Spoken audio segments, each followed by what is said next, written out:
Thank you for this opportunity. I am Iiyoshi of Kyoto University.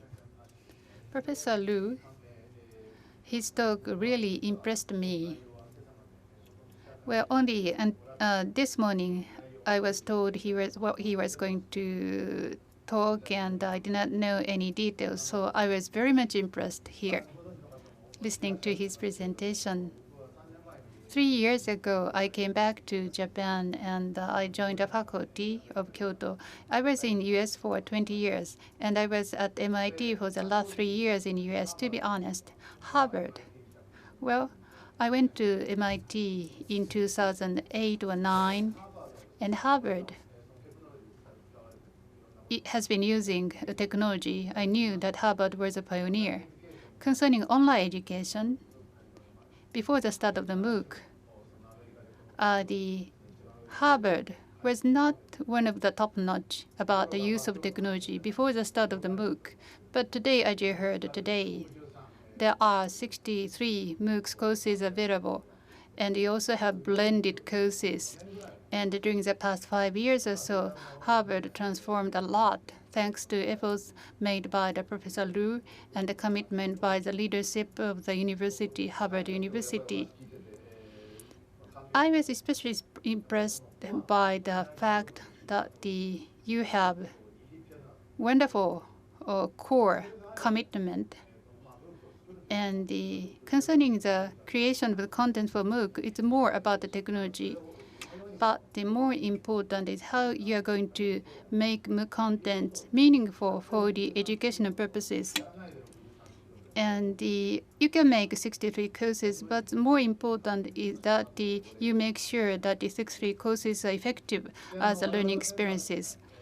And talking about our center in comparison to the Box Center, Box Center has a history of 40 years. Our center has a history of 20 years. So it's coming of the age for our center, 20 years old. And the Box Center is in its middle age, as we were discussing yesterday. And meaning a middle-aged organization means that it's quite mature. And the Kyoto University has only one MOOC course instead of 63, meaning that the Kyoto University MOOC is only 1 year old. But I know it's more about the quantity. Of course, the Kyoto University wants to increase the number of the courses, but the first one must be very good one, as you heard from Professor Liu. It's about the educational experience. And what can we learn by providing MOOC? We need to have a clear understanding. Otherwise, although you can make many similar courses of MOOC, just like cookie cutters, you can simply increase the number of the courses, but you cannot deepen the educational experiences. Our center relatively has a long history. And so far, we have focused on the conventional roles as teaching and learning center of Kyoto University. But, well, during the past couple of years, we had 4 the specific activity in which we served as a national hub for similar organizations in Japan under the sponsorship of the national government. One of them was faculty development. We are Type B, the faculty development, which is based on the community of faculties. In conducting this, we have international, national, local, meaning Kansai, and university level activities, 4 different levels of activities. And we have done a lot. I know that many of the participants are familiar with what we have done at the center, but these are the outcomes. Until this March, we had to play a role, and we will be relieved from the mission. Of course, it's quite unfortunate because this was because the government or Ministry of Education changed its mind about how the FD is going to be done. As you heard from Professor Kitano, now we have a different grant where we are allowed to seek for a different direction about education. Sometimes you lose your job, but on another place you are given another opportunity, just like any deity can do. Give you both good fortune and bad fortune, and whenever we face difficulty, we are ready to catch another opportunity. So Professor Liu arrived at Kansai International Airport. On the same day, we were given the notice that the government is going to give us another round of grant, and this is thanks to the relationship we have with Professor Liu, perhaps. So these are the training workshops, and for graduate schools, we do have a lot of programs. When I was at Carnegie, I have been involved in this kind of project. And also at the center, we have been focusing on online use for the community of practice of the faculty, so that the various teaching experiences, best practices can be shared by the faculty. We have a kind of a gallery to share information so that peer review can be done. And this is a kind of a handmade faculty development community. Yesterday, Professor Liu said that at Harvard, you have so many short-term communities, and we also are doing the same thing nationwide in Japan. And this is the e-portfolio we prepared. When I was at MIT, I convinced MIT professors to do the same. This is Heinz Miller, a professor of mathematics, who agreed to do it that way. And what is the situation of ICT and learning at Kyoto University? And there are several components at Kyoto. You will hear the detail from Professor Mino later. This is PANDA. This is an acronym of the learning management system at Kyoto University. And this one is called Sakai. This is an open course. And we have the open courseware. And you can see the picture of the new president of Kyoto University. It started 2006, and we have 8 years. I think Kyoto University is one of the best in providing good open courses. Professor Tosa has been the pioneer. Talking about the open courseware, we make things open, and we have to think about the effective way of using it. Some are done in English language, and it can be utilized again to make it into the academic English listening skill building material. So reusing of OCW is also another focus. And today's moderator is Professor Matsushita, and she has been involved in the research ethics education in Japan. The research ethics is a big topic. So some of the contents are quite valuable, and we give priority in opening them on the OCW. And Harvard was the pioneers of edX, and Kyoto was the first Asian university who was invited to join edX. You may know it. Coursera, first of all, invited us to join, and myself and 2 others were saying that the edX is better. And the President Matsumoto was persuaded by us.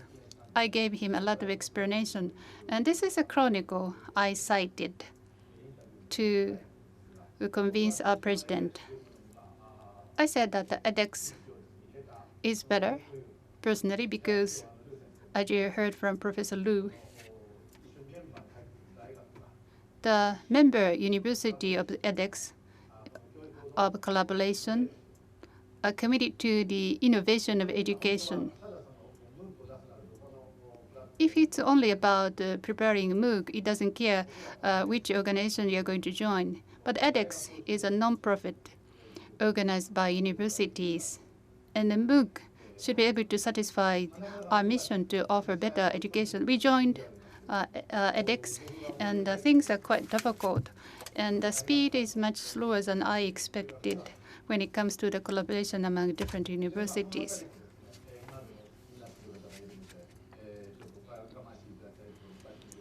And you may be familiar with this. This is Kyoto University's only one MOOC course. It started last April for 3 months, Chemistry of Life by Professor Uesugi. Perhaps you have seen the video several times, and it's going to be a short video. Before showing the video, we're talking about the course. Well, we decided to choose this particular topic, or this course is not about acquiring general knowledge. It's a very the creativity-oriented course, which focuses more on the advanced level of knowledge. Please listen to the promotion video by Professor Uesugi.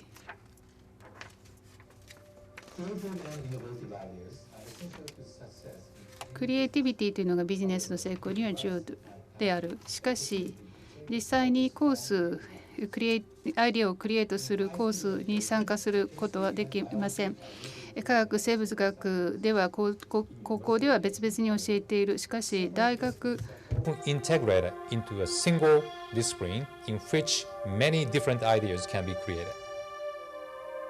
This ethics course focuses on integrated field between chemistry and biology, which allows you to learn how to create new ideas. In fact, many brilliant scientists have created excellent ideas at the interface between chemistry and biology. The goal of my course is clear. I want to teach the class that I wanted to take when I was an undergraduate student at Kyoto University. In this course, you are asked to come up with your own research ideas based on the content of each lecture. Your ideas are then evaluated and compared with actual research projects. In taking this course, I invite you to enter the world of chemistry and biology. I want to share my personal experiences as a scientist both in Japan and in the United States. The chemistry of life will change your life.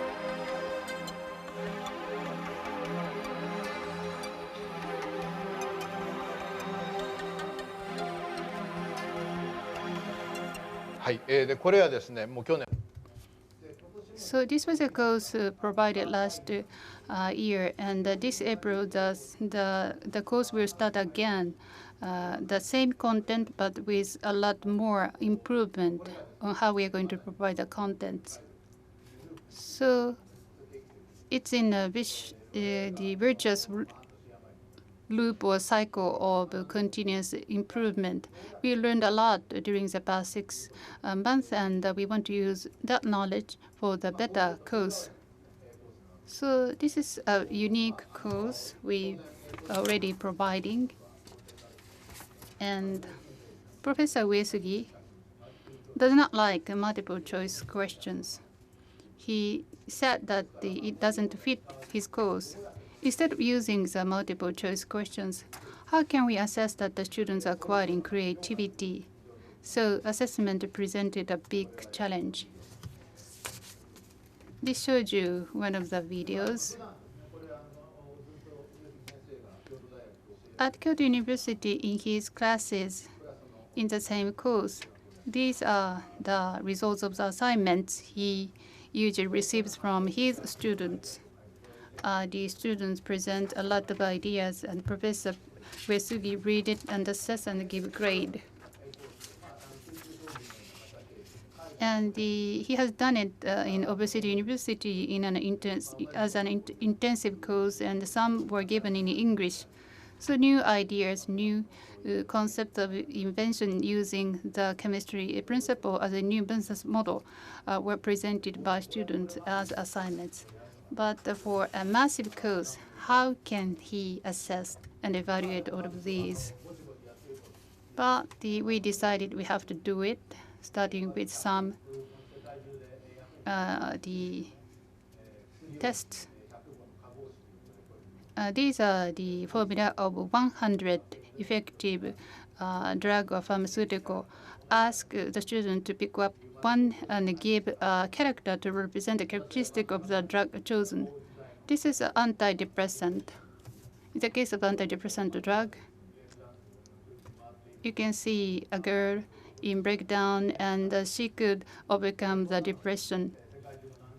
So thousands of students are going to offer these kind of reports. How can he handle so many reports? But this was the first step, and as he went on with his course, the students started to offer better and better reports.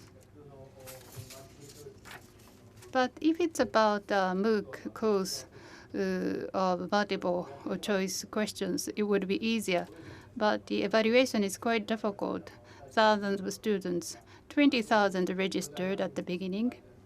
And Professor Uesugi decided that to give the assessment to all of the 20,000 because a computer is not as wise as an artificial intelligence. So he decided to use peer evaluation. And the peer evaluation required rubrics as a standard of evaluation. And the MOOC audience can be 8 years old or 100 years old. And if it's a group of 4 such a diverse students, peer evaluation among them, will it be possible in reality? This was a big challenge. In a university, you can have a good enough rubric, but the rubric on the course was much simpler. He had to make it simple. However, peer evaluation for students is quite different from the evaluation by professors. And the peer evaluation in this case were not the peer evaluation by the classmates. It's a peer evaluation given by unknown strangers. And so students felt very anxious. Those who received the good scores were happy, but those who scored badly were not happy. And we had lots of input into the discussion forum. I received 0 from all of the 4 mates in the group. And the students were quite negative about the fact that the peer evaluation had to be done.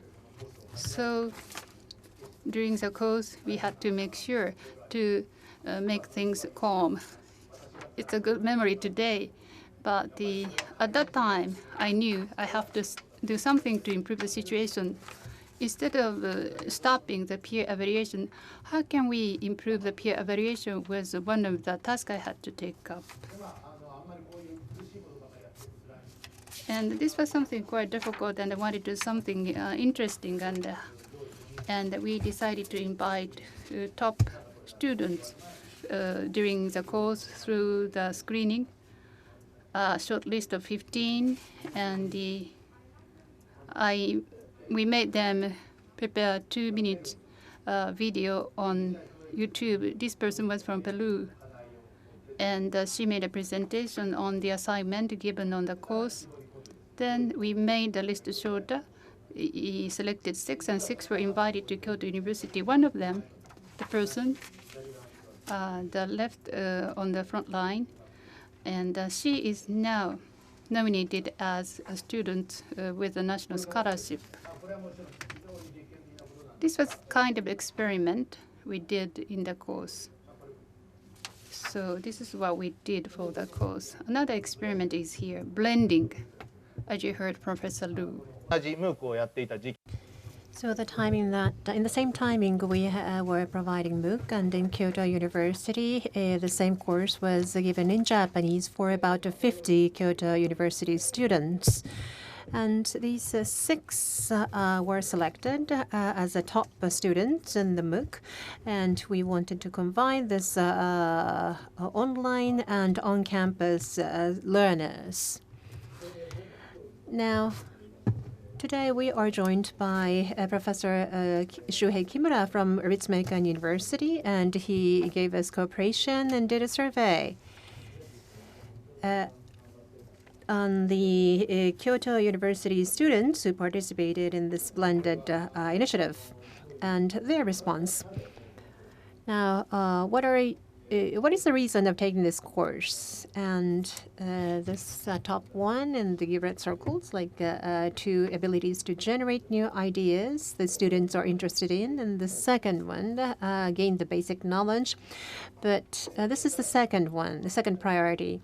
And also want to gain advanced knowledge. And this was their strong motivation. And where did you take the Kyoto UX 001 was the next question, because the students participated, took the course on campus, and also was required to take this MOOC course. And the students were taking this course on and outside the campus. And we thought that we can involve these students outside the class to participate in our research. And this is effects of a blended initiative, physical and cyber class in parallel. Not completely a flipped classroom, but the MOOC was used as a complementary course, and more than half of the students, well, it really depends upon the session, but more than half of the students said that this was very effective in deepening their understanding. And next question is, do you recommend this type of blended learning to other students? And 3 out of 4 students said yes. Now, I don't have much time, so I guess I will have to skip this page. Now, from this April as the next fiscal year, we already started the preparation for this. But what is our plan for this fiscal year with the subsidy, a new subsidy of Ministry of Education? Now, OCW and MOOC and LMS and the MOOCs, these online faculty community, and the knowledge sharing, those are not interlinked with each other today. And now this year, we want to integrate them systematically. Now, why do we have to do this? Well, of course, by using the students using this tool and the faculty using this tool is still limited. And we have this kind of external factor for our motivation. But we also think that without these programs initiative interlinked, we do not really be able to learn about the learning, because LMS uses only about 200 courses, and like this was the most popular course in the OCW. I mean, these are statistical stats that we can gain. But for example, Kyoto University student A, how did this student use this course, and what was the impact? Was there any positive impact or negative impact? I mean, we have to understand this situation for each individual student. And also another perspective, this is a government subsidy for 3 years. So we have to prove to the government that this subsidy was positively utilized. Dr. Liu said a very good thing now, something good, because it's a good idea. I mean, but we should, instead of that, we have to be able to say that because of this evidence, with this evidence, we can prove that this is a very good trial. And the education innovation, education improvement, we have to make sure that we have an evidence for this. And this collect and analyze via teaching and learning data. This is the very important part. And as Kyoto University, well, Professor Kitano said earlier, the Super Global University initiative, Kyoto University will be one of them because this is very important theme for the national government in Japan. And how can Kyoto University contribute to this? Kyoto University Global Academy, is equal to the SGU, Super Global University. Now we have the Professor Kita joining us today, but we have the Institute for Liberal Arts and Science and the leading universities, and we have students with us today, and we have many projects and contents for these organizations. Now, how, including ICT and MOOC, can we better utilize them? For example, for each department, if we request each department to send out more Japanese students to study overseas, but they said that then they cannot graduate within 4 years, then what about taking the degree from overseas universities? And then this is where the online can be better utilized. Now, students from abroad, they want to come to Japan and study at Kyoto University, but the cost of living is too expensive and cannot afford to stay for 4 years. Then, for the first 2 years, they can start studying online and get credit and come to Kyoto University for 2 years. This is top of my head, an idea, and not materialized yet, but those kind of a creative idea can become possible. And then more students and more faculty can gain more interest in the teaching and learning with each other. And also as agenda for Kyoto University, the strength of Kyoto, which is the research area, research activity, how should we appeal this more to the world? And also with our center, CPEHE, how to improve the teaching skill can be better harnessed. And Dr. Liu also presented this in a more sophisticated manner, that the faculty and students should not live in a separate world. The teaching should maximize the learning. And for many years, I have a supporter for this idea. But also, we have to prove this. And this concept is a mature academy. Anyone can become a teacher. And everybody can learn from and teach to each other and grow. And this sounds nice, but doing this, implementing it, is very difficult. Actually, we have Yeon-san, the student from Korea, raised a question earlier. This a world of open education, my class in English. She joined this class, and in this class, the course, I am taking a venture to turn students to become teachers. The time is limited, so they cannot make a whole course, but this is the actual video that the student was doing the project basis activities and trying to teach something. From the freshmen to the seniors, they are the undergraduates and they've never experienced teaching a course to other people. But when they experience this, they know the difficult task of a teacher and how and better they can communicate and teach a concept to others. Through the active learning, deepen the understanding is very important. But on the other side, the education to lead students to have many different aspects is very important.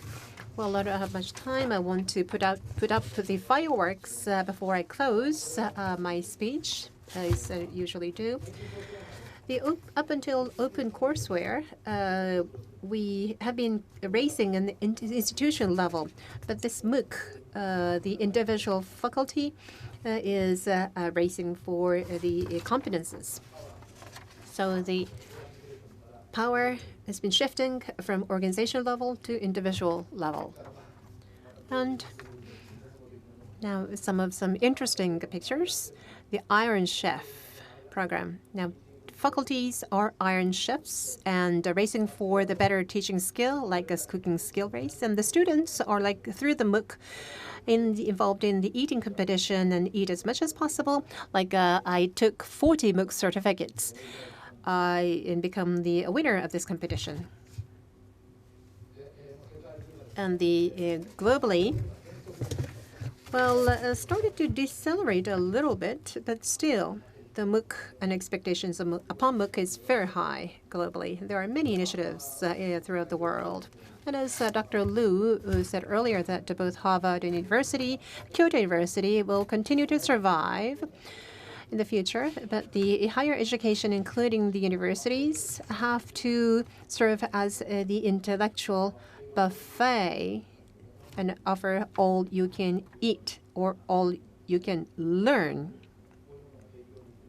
If we can offer this as a higher education institute, then students can learn as much as they want. This is a very wonderful environment. But then from the perspective of a provider or content creator, the MOOC is like a boring, the instant cup noodle or the canned food. And some professors are against this idea, saying that this education is not that simple and easy. You have to really deep dive the contents and offer this as a handmade, slow cooked food. But the number of students registered, I mean, everybody is racing for the registration number. Like a 14-week cup noodle is too much for you to be able to complete, so we give up. And then what about 4-week baby size MOOC? Then the people can consume it. Then the registration jumps up from 60,000 to 100,000. But what does it mean? Dr. Liu said that many people do not visit even on the first class. And this will not improve the education, so we have to think of many other aspects. The worst is that Andy Warhol, Campbell Soup, the copies of the same thing. We want to avoid this because this is the bad dream. We have, of course, many study efforts made, like the basic skills, even in America or in Japan or anywhere in the world. This basic mathematical ability or academic writing basic ability have to be improved. These fundamentals have to be supported. Otherwise, many people may drop out from the higher education. So for such students, we have to offer these fundamental courses. Now, we think that we made a very challenging organization. That in the Delft University in the Netherlands, they had a course in the solar energy. And of course, the people living in the world, living in the country which need the solar energy, had a very strong access and shared this with the YouTube video and literally created this course jointly. And this can be one image of the future of the MOOC. Through many participants' experiments, we have a thicker book of learning. And Delft University, as far as I know, is the only one university that issues its course under a Creative Commons license. Now, the Meta University, like many institutions, universities, cooperate with each other and raise and learn from each other and improve this MOOC. And this Creative Commons license is something that we should not simply avoid. Now, Dr. Moog, this is just a joke, but there is actually Dr. Moog who developed the synthesizer for the music in 1960s. This is the father. He's a father of the synthesizer. This was the initial synthesizer called Moog. Soon after, Mini Moog was developed, simplified. And recently, we have a Micro Moog. Now, this is just a pun between Moog and MOOC, but MOOC, well, Dr. Liu is laughing, but can be modularized. This is like MOOC can become micro level, and can be combined as a module. And today, this is the curriculum of a course in the department, and have to offer some knowledge and the skill. But actually, from this micro level of perspective, will be incorporated, and the shape of the MOOC will change. It's not to raise the registration and make a shorter course, but to cater for a variety of needs of many students, minimize the block, and be able to make it adaptive as much as possible. I have 2 more minutes left or so. This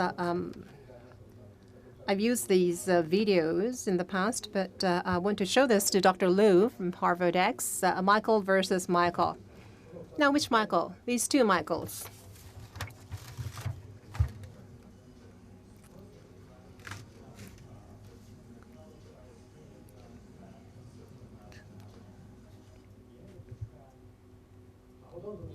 Well, most of you know who they are, but the upper one is Michael Sandels from Harvard, and the lower one's Michael Jackson, that you know. But this was the video released in 2014 after his death. He's dancing in the video. This is synthesized in computer graphics based upon the computer analysis of his past dances. And about 10 years ago, Michael Jackson visited Japan and had the recording of his music and the voice, and the computer CG animation was overlaid and made up of a concert. Now, you may wonder that we can make CG-based professors in Hollywood. Now, maybe difficult to replace Michael Sandel, but as the technology advances and the design of education can be improved, then computer graphics can make Michael Sandels using hologram technology and create him on the big lecture room. Now, but Professor Sandel, of course, supports this justice-degrading policies. Now, he's not simply putting out a show, but doing the fair assessment and evaluation. So this is the part that actual physical human being can play a role. Because otherwise, everything can be replaced by machine. Now, you know him, you know her. In Japan, this can put on a fire the Miku Hatsune style studying course or academic course. I mean, she is appearing on all the games and others, and may appear in the MOOC in the future. Somebody wants to try it? Now, those are interesting, but actual reality for university is kind of this. We are on cracking land. And faculty in my center is now thinking how to develop the graduate students who come to our center. And in my graduate school seminar, I tried this University of the Universe. This is a project-based activity, and many organisms in the universe get together in a university, and let's design this. This looks interesting, but actually when we did this, this was the heck of all hard work, because some organisms live for 300 years and some live only 3 seconds. And with gathering all these different organisms, what are we going to learn? Now, this, I think, is very informative for us when we think of the globalization of universities and its mission in the global arena. But the faculty in Kyoto University, I'm sure, will find it interesting. And so I did this only once as an experiment. I don't think I'm going to do the second round. But anyway, we will be hearing from 2 more lectures. after the break, and Dr. Liu said that our universities will not distinct. This is encouraging comments, but for sure, universities and the students and the faculties, their roles and the teaching and the learning are about to make a big transformation once in many centuries. So I hope that this possibilities. You don't have to be pessimistic. Think positively for many opportunities we can realize. Well, thank you very much for your attention.